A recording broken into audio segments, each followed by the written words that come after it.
Last week we talked about the most overrated guitar player.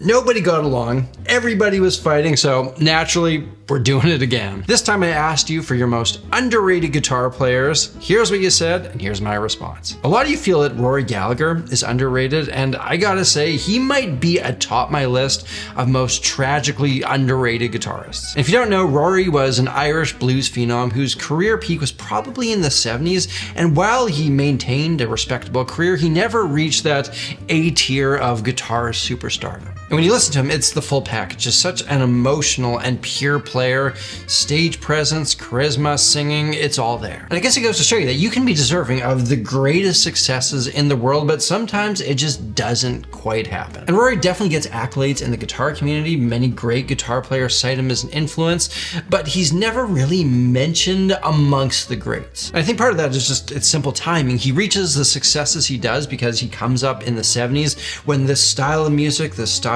of playing is popular, but that's also a double-edged sword. There are a lot of guitar heroes doing really cool things in the 70s. If he was doing what he was doing a decade earlier, it would have been groundbreaking. Everybody would have taken note. If he came around a decade later in the 80s, when that modern slick recording technique was available, when hair metal was all the rage, he could have been a breath of fresh air in that atmosphere and maybe could have had a career trajectory similar to Stevie Ray Vaughan. Now, everybody loves the flashy side of guitar playing, but I think the most underrated element of playing guitar and the most important thing that we can do as guitarists is fulfill the rhythm role. And if you're looking to up that side of your game, you can get my rhythm guitar course bundle, 3 courses for only $14 when you use the link in the description. And Into the Rhythm, we look at the greater overarching concepts of being a master rhythm guitar player. In Elevated Open Chords, we take those open chords that everybody knows and look at how you can breathe a whole new life into them. The tips, tricks, and lessons that we go over in these lessons will get you thinking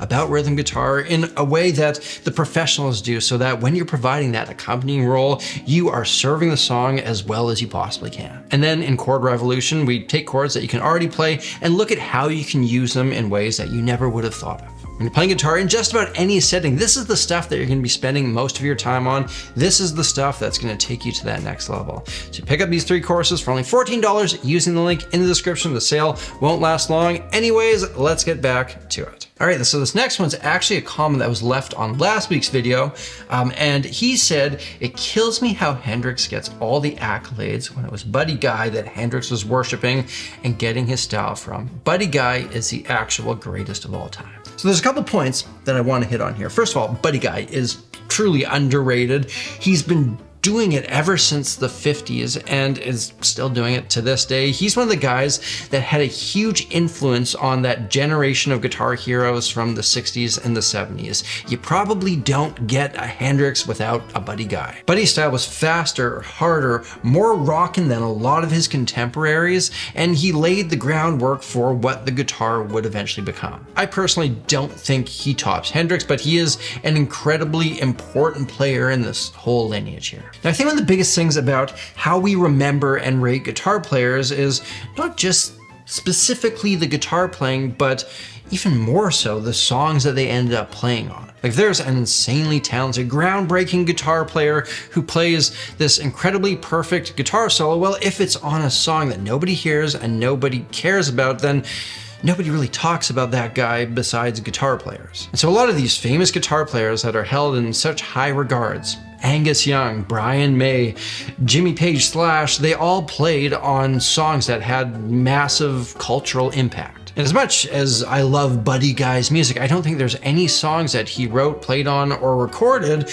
that broke into the general population in the way that a Purple Haze did. Kristen Yippee says that Eric Johnson's underrated outside of guitar circles. He is unknown and his whole discography is amazing. You know, I find Eric Johnson aptly rated, just an incredible guitar player who at the time in the 80s approached the whole shred guitar thing from a totally different angle. His guitar playing is superhuman. He can hang with any of the technical masters, but the singing, the songwriting, it's fine, but it's not at that otherworldly level. And I think a guy like this is always going to have a hard time finding an audience outside of guitar players like us. I'd say he came about as close as anyone ever could. Besides Eruption, Cliffs of Dover has got to be the closest to mainstream success a solo guitar piece has ever gotten. And I would guess that if he had spent his time in the 80s chasing mainstream success through either, I don't know, being part of a hair metal band or doing a pop thing, he has all the talent in the world to be able to do that, but you know, it just kind of seems like he wanted something else. Being true to yourself as an artist can sometimes come at a cost, and while I think it'd be cool if Eric Johnson was as much of a household name as Eric Clapton is, you know, I get why he's not, and I think it would be a bit of a shame if he gave up an element of his artistry to chase that thing. Brian Setzer came up a few times, and I'm just the biggest Brian Setzer fan. In fact, I went on a big Brian Setzer rabbit hole a couple months ago where I was just like learning and listening to a lot of his music. He is the modern master of the whole rockabilly thing. And even when he branches out into more jazzy stuff, like you can hear that he's the real deal. You know, this is a bit of a weird one because typically players who are as good as Brian are get a lot of love in guitar circles that doesn't translate to the general population, but Brian Setzer kind of has that reversed. He had some bona fide hits back in the 80s when there was this kind of 50s revival thing going on that he was a part of, and I guess the throwback feel-good nature of his music has made it useful in mainstream situations. Like I'm pretty sure I've heard Jump, Jive, and Wail in like movies and commercials. His music just tends to pop up here and there. He also has like a big following in Japan. Every time I see him playing concerts there, it looks like the audience is huge and everyone's having a great time. But weirdly enough, he's not like really talked about a ton amongst guitar players. And so since that is the world that we exist in, I'm gonna go with him being underrated. And I'll also mention that, hey, if you're looking to kind of figure out how you rate as a guitar player, I've compiled a free reference guide where I've packed together all the information that every intermediate guitar player really should know. If you know all this stuff, you're doing great. And if not, you can use this as a resource to get you there. You can pick that up using the link in the description. And again, that is completely free. Anyways, let's talk about Brad Paisley. A couple people said he's underrated. And you know what? I'm going to expand this one to chicken pickers in general.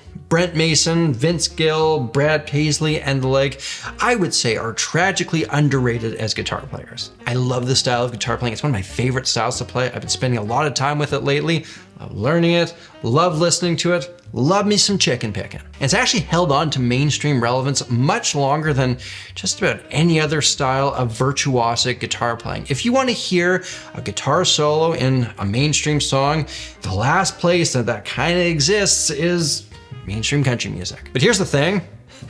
I don't particularly like country music from the 80s onwards where this style thrived. So like Brad Paisley, he's great at what he does. I love listening to him play guitar, but I can't do it with the songs. It's not for me. Brent Mason, kind of the same deal, played on all those massive 90s country hits. And for me, what I'll do is I'll find one of those songs, just focus on the solo and not listen to the rest of it because I just don't like it.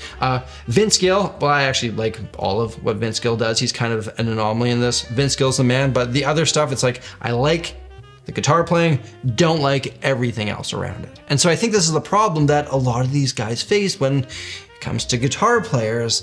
They're respected for what they do, but a lot of people think that it's just like a deeply uncool kind of music, so they always end up being underappreciated. Real one, and one of my main dudes, Sean Daniels, says that Elliot Smith is underrated. So let me tell you about my relationship with Elliot Smith. So Sean, who left this comment, dear friend of mine, he has collaborated, he's been on the channel a number of times, and he is the biggest Elliot Smith fanboy. So Sean always talks about Elliot Smith, and for the longest time, I thought that Elliot Smith was the lead singer of the band The Smiths, but I also thought The Smiths were the band that sang the song Friday I'm in Love, which is in fact The Cure, which is fronted by Robert Smith. So there was like inception levels of me being wrong on the Elliot Smith front. And I kind of put this all together while holding a guitar that Elliot Smith played while Sean was right there, who was not really super impressed by all this. I've listened to a number of Elliot Smith songs since then,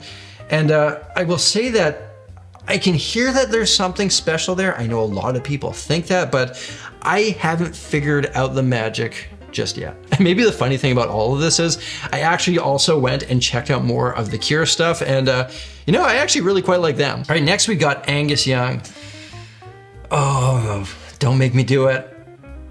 Kind of overrated. I say this as a guy who loves AC/DC. Their music was one of the earliest things that I was learning on guitar. It's one of the things that hooked me into this. But the more time I've spent with this band, the more I've realized that the guitar magic was Malcolm. Now Angus, also great. He's kind of like Chuck Berry on steroids. There's nothing super groundbreaking there, but it fits the music perfectly. The stage presence, the energy, the flash got him a lot of the attention, when in reality, I think that it was Malcolm who was the heart and soul of this part of the ensemble. Malcolm's sense of groove, the parts that he came up with, his place in the band is deeply underrated, and I think that stuff is far more important than the flash and the shebang that Angus brought, even though that stuff is fun and awesome. And the thing about it too is there are quotes where Angus has said as much. Allan Holdsworth, my guy here, says he should be people's favorite guitarist instead of their favorite guitarist's favorite guitarist. I feel like Holdsworth is aptly rated. You could just never be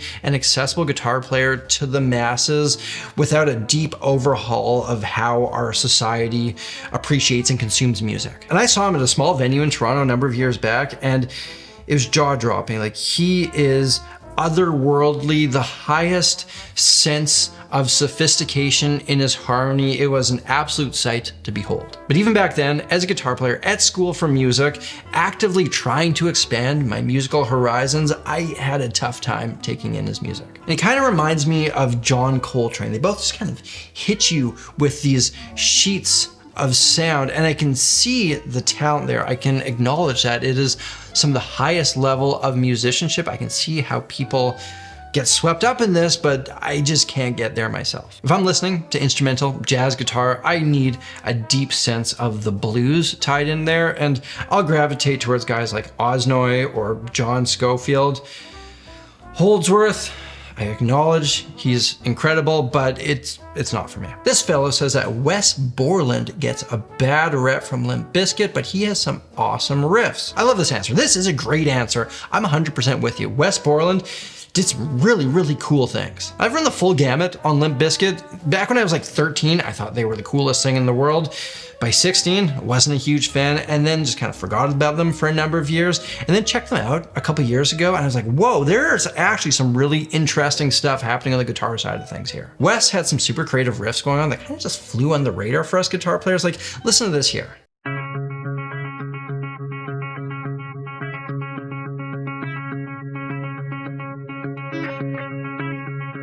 And say what you will about Limp Bizkit, it was an important music at the time that didn't necessarily age especially well, even though it's kind of getting a bit of a nostalgia boost right now. But I don't think this music is as successful as it is and hits as hard as it does without the Wes Borland guitar work. So there's been a common guitar sentiment for years that George Harrison was underrated, and you know, I tend to disagree. I think he's aptly rated. For a lot of his Beatles career, he was an underrated songwriter. He kind of got pushed to the side in favor of those McCartney-Lennon tunes, but I'll say that I think he had one of the most impressive post-Beatles careers and put out some of the best music out of all of them. But specifically, as a guitar player, and I say this as a Beatles fan, as a George Harrison fan, I think he was an average guitar player in just an extraordinary situation. I think George's brilliance as a guitar player was knowing his limitations and mastering that. Simple, melodic parts in favor of being tasteful over flashiness. And there's a part in the Get Back documentary when either like John or Paul were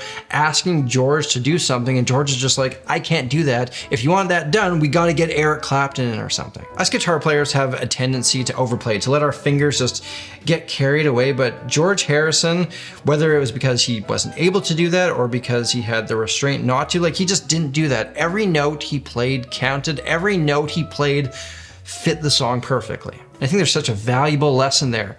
Think like George. Serve the song. You're there to support the music, not to impress. It's not hard to play what George played from a technical or musical sense, but it's hard to get there in a mental sense, and it's something so important for musicians to do. And I can't call George Harrison overrated. It just goes against my moral fiber, but I also don't really think he's underrated. So I deem him as aptly rated by seeing it through this lens. If you take the Beatles aside, I think George could have had a long, illustrious career as an artist, as a songwriter, as a producer, but I don't think he could have solely been a guitar player. So that's why I go with him being aptly rated. Ladies and gentlemen, there you have it. Round 2 of is he overrated? Is he underrated? Is he aptly rated? You can let me know what you thought about all this in the comments. And remember, if you want to step up the most important part of playing guitar, the rhythm guitar side of things, you can use the link down below to get my 3-course rhythm guitar bundle for only $14. The sale won't last long, so get it while you can.